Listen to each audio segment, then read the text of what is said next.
Alright, welcome to the video, guys. I have one in the ELC for you, and this is my 5th mastery game with the ELC Even 90. Now, this map, guys, Westfield, is a pretty good map, especially for the Even. Obviously, I always say this, guys, the tank is invisible, so it's very easy to do passive scouting, but this map, Westfield, is a good map for scouts for the most part. It's pretty good. It's fairly wide open. There's a lot of bushes to hide in, and there's definitely a few different methods and strategies to scouting this map. So we're gonna come up here, guys, to this bush. Now, this is a very common area to go, but really on this spawn, there's not many other places to go. When I'm on the other side of this map, I often like to go over here. There's a bush over in this area that you can get to and spot everyone coming this way. We spot a lot of people, obviously, coming to this cross over here. A lot of people cross to go to this, K0 area. I get a shot on the Centurion. I'm coming to get out of here, and the 1375 kind of blocks me. Obviously he didn't do it on purpose, but it is what it is. I sit right here, guys, just temporarily in this little grass, and I can actually get, believe it or not, I've tried this. I can actually get enough, concealment out of that little grass right there to be able to make a play like that, just to see if anyone's going to poke.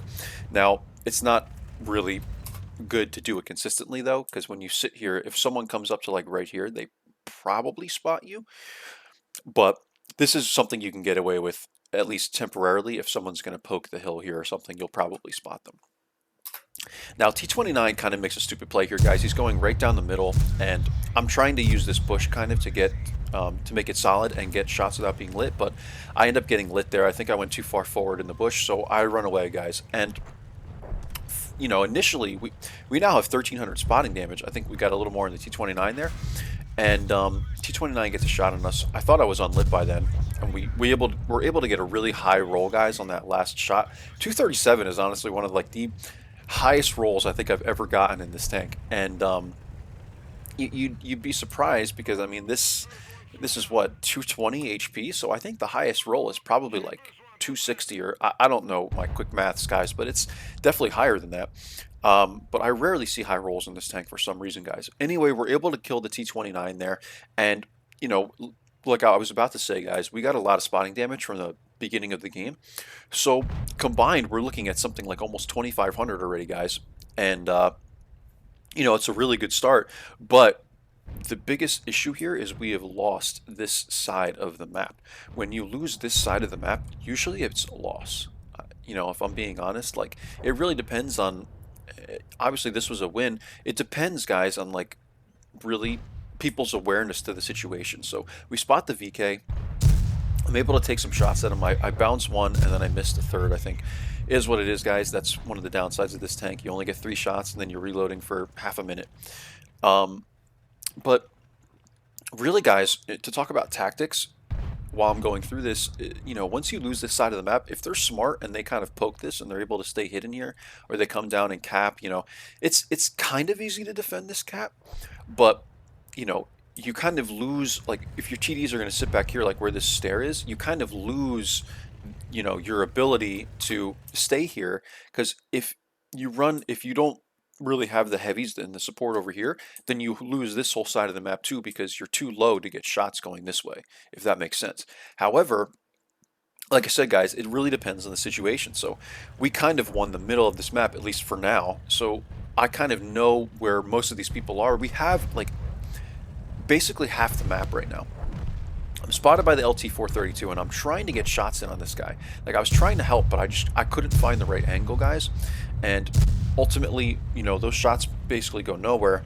And now I'm forced to retreat. Luckily, I did get some spotting damage on the LT-432, and we lit the 100M one, so that's good. But, I'm conflicted here. I didn't even know I was still spotted there, but I take a shot, and then we get 920 spotting damage, luckily, on the SC100M1. So as I'm coming down this way, guys, the stairs backing down, and I guess it was the ISU that got a shot on him, and maybe the Artie.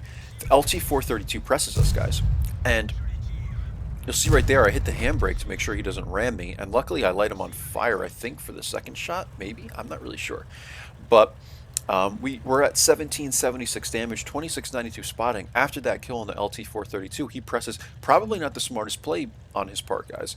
And that's what I mean. It's very, very dependent on how the enemy team responds and kind of where your positioning is on the map. Like, there's some maps where if you lose one side of the map, 99% of the time it's a loss. This one you can manage. Like there's ways, like I said, guys, because the map is so open. There's ways where you can defend against it, but it really depends on how well the north side of the map and the western side of the map has done.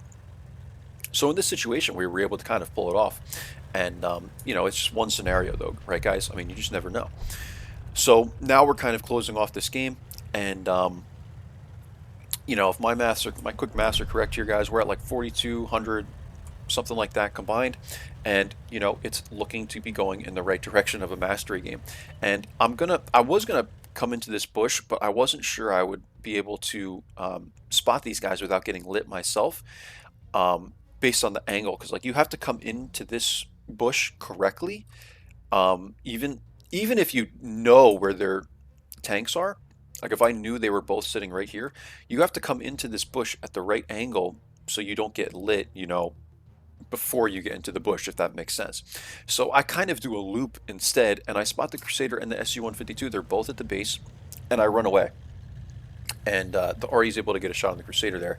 And then now that I kind of know where they are, and I think I get lit again from this though, I decided to take a shot from back here, guys. This was really stupid of me because I could have taken a shot right there and died from the SU-152.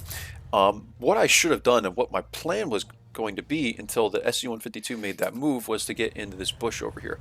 But once this happened, guys, and he's at 100 HP, I decided to just YOLO him instead of getting into the bush, run around him, get the kill on him, run back over towards Artie, and someone else is able to clean up the Artie while I basically run circles around him. I get right behind him, and that's going to close out this game, guys. And 1,876 damage, 3,812 assist damage.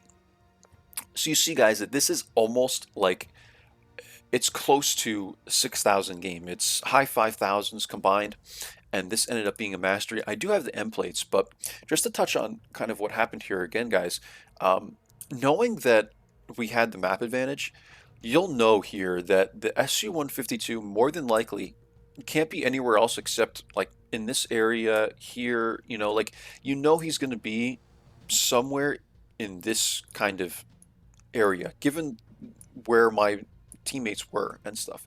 So that's kind of what led me to spot in this way and get to this bush here. And luckily we're able to close out this game very quickly. But again, guys, just to close on the map tactics, I mean, this map is so dependent on kind of where your team is and how many people are still alive and if you've won this side of the map and stuff. Oftentimes, I feel like I spawn on this side of the map more often, on the south side, and every time, I'll go here a lot. Like I'll go up to this just with the tanks I play. I'll usually sit here. I rarely go, whoops. I rarely go here, guys, to K0 area, only because I feel like it's harder to retreat out of there. Like you get lit trying to leave or whatever. So I oftentimes stay here. If I'm in the even 90, like I said, I'm usually somewhere in here. And obviously on the north side, you saw that I just poked this bush. But every time, guys, that I have lost this side of the map when I'm on the south side, we always lose the game. And I think the only reason that is because on the south side of the map, it's a lot more common for TDs to sit in like this area and like in here. And I usually retreat up to here or something when this side of the map is lost, when the east side of this map is lost. If you compare that to the north side, usually a lot of TDs will sit all the way up here. So I feel like that's probably why it's a little easier to defend against a push from this side of the map. And that's just simple, map differences, guys, on each spawn. You'll run into these a lot on this in this game, and you'll see that certain people have certain advantages on different sides of the map, and I think that's just one of those things, guys. So it's a lot easier to push this side of the map from this side as opposed to from the south side. So anyway, guys, I hope you enjoyed this game. Let me show you the end plates before I close out this video. This was Mastery, like I said. Because of all the credit boosters, guys, for Holiday Ops, we got a lot of coin out of this. You can see all the spotting we did here, these smaller badges, and this is, I think, the Spotter badge, and or Scout, I think it's called, whatever it is, guys. And you'll see here we are fourth by damage, top by experience, I believe, and to show you the coin that we got from this guy is 203,805. That is a lot of coin, guys. So hope you enjoyed this video, guys, in the ELC Even 90. Again, this was my 5th Mastery badge. I love this tank, guys. It's the tank I play the most on this account. I have almost 900 battles in this thing now. And hope you enjoyed it, guys. I will see you in the next one. Take care.